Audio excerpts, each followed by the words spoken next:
जब ध्रुव राठी, थग्गेश, Nitish Rajput, labour law adviser Tanya खानीजाओ, कुणाल कमरा, श्याम रंजीला जैसे भारत के टॉप यूट्यूबर्स एक साथ एक ही मुद्दे पर खड़े हो जाएं, तो समझ जाइए बात बड़ी है।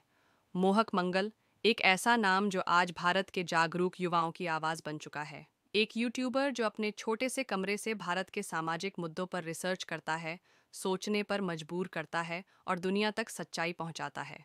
लेकिन अब उसी मोहक मंगल को एनआई यानी एशियन न्यूज़ इंटरनेशनल ने धमकियों और भारी भरकम पैसों की मांग के जरिए ब्लैकमेल करना शुरू कर दिया है।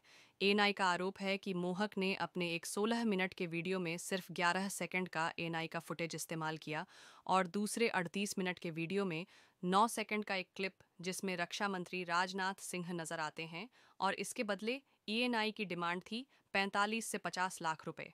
इतना ही नहीं, उन्होंने धमकी दी कि अगर पैसे नहीं दिए गए तो चैनल पर और स्ट्राइक मारेंगे, चैनल बंद करवा देंगे।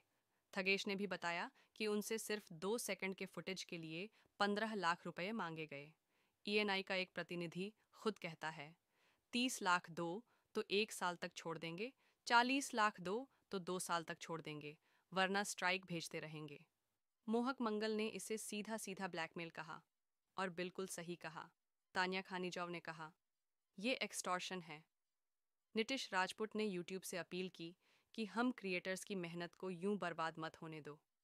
ध्रुव राठी ने खुलकर कहा, एएनआई एक ब्लैकमेलिंग रैकेट चला रही है और हम सबको मिलकर इसके खिलाफ खड़ा होना होगा। कुणाल कमरा ने यूट्यूब से कहा, प्लेटफॉर्म क्रिएटर्स की वजह से है, एएनआई जैसे चोरों की वजह से नहीं। श्याम रंजीला ने इसे शॉकिंग और अनएक्सेप्टेबल कहा। प्रोफेसर ऑफ हाउ ने कहा, भारत को क्लियर फेयर यूज़ पॉलिसी चाहिए और यूट्यूब को क्रिएटर्स को प्रोटेक्ट करना होगा। जेन्सवे ने सवाल पूछा, ये झूठे स्ट्राइक कौन पास कर रहा है? यूट्यूब क्यों चुप है? ये कोई आम कॉपीराइट का मामला नहीं, ये एक सुनियोजित लूट है जो एएनआई जैसे बड़े संगठन छोटे क्रिएटर्स पर कर रहे हैं।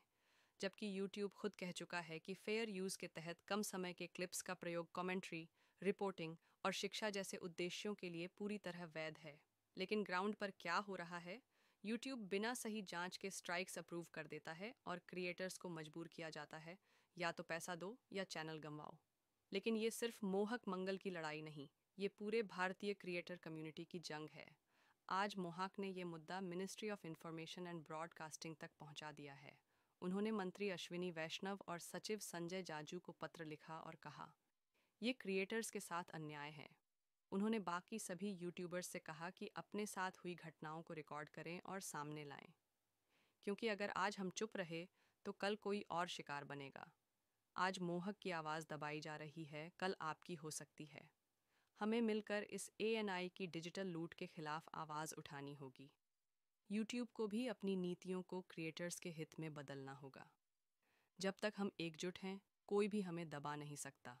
और यही है इस नई डिजिटल क्रांति की असली ताकत।